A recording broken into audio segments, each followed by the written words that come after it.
Donc je m'appelle François-Xavier Couture et je suis le fondateur de la société Théo Fabrica, qui est une société de production audiovisuelle. Et donc Benjamin était en stage chez nous et j'étais ce qui s'appelle le maître de stage de Benjamin. Comment as-tu créé cette boîte du coup? Alors j'ai créé cette société de production il y a maintenant 2 ans, c'est ma deuxième société de production. Ça fait 20 ans que je fais de l'audiovisuel et puis j'ai une trajectoire qui est d'avoir été d'abord assistant de prod, et puis caméraman, et puis JRI, journaliste reporter d'image, et puis monteur, et puis réalisateur, et puis au bout d'un moment, comme ça, un peu, c'est le parcours qui fait que maintenant je suis devenu producteur. Ok. Est-ce que tu peux me dire ce que tu fais comme programme aujourd'hui avec Théo Fabrica et ce que vous faites dans l'ensemble quoi? Alors, on fait différents types de programmes. On fait des programmes pour François, qui sont des documentaires et des programmes courts sur les ultramarins qui, euh, qui habitent en métropole et qui vivent leur culture d'ultramarin en métropole. On fait une série de documentaires pour Public Sénat qui s'appelle C'est vous la France. Et puis on fait des programmes courts pour France 3 qui s'appelle Ma ville, notre idéal, sur les gens qui réinventent un peu la vie en ville et qui inventent la ville de demain. C'est sur ce programme-là que Benjamin a travaillé plus précisément. Et on fait un programme qui s'appelle Les Pianonymes pour France 2, qui consiste à montrer les gens qui jouent du piano en gare, qui est une diffusion quotidienne sur France 2. Et puis on a aussi des films institutionnels.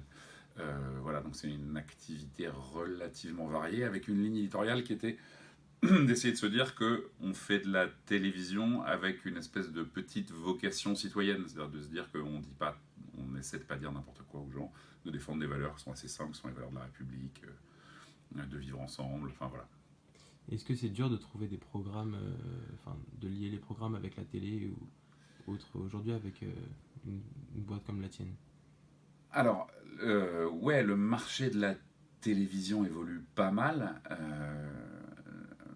C'est-à-dire qu'il est marqué notamment par le fait que le gâteau publicitaire est maintenant réparti entre les nouveaux acteurs, que ce soit Google, YouTube, enfin pour l'audiovisuel, et puis les nouveaux arrivants type Netflix, etc.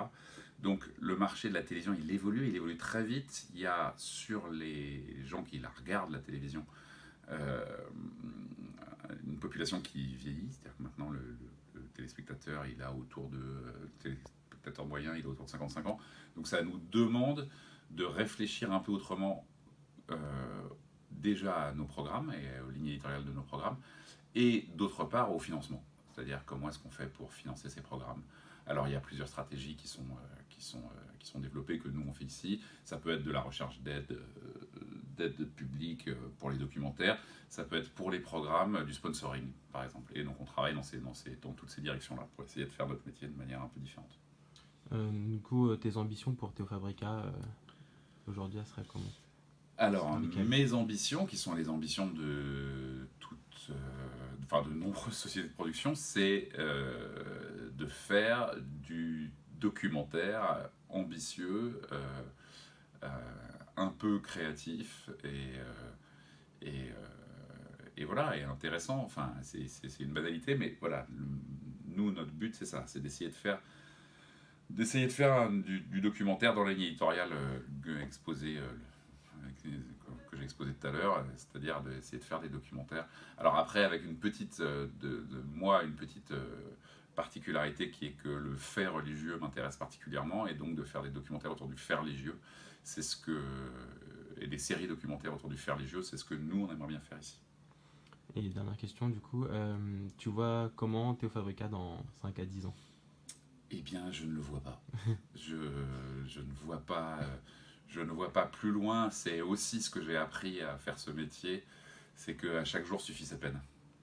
Donc je suis heureux et content d'avoir aujourd'hui des salariés, des stagiaires qui travaillent avec nous et qui font ce métier que moi je trouve plutôt amusant et plutôt intéressant. Après, pour cette saison déjà, je suis content et j'essaie de préparer la saison prochaine. J'ai pas d'idée de ce que sera cette société dans 5 à 10 ans. Bah merci.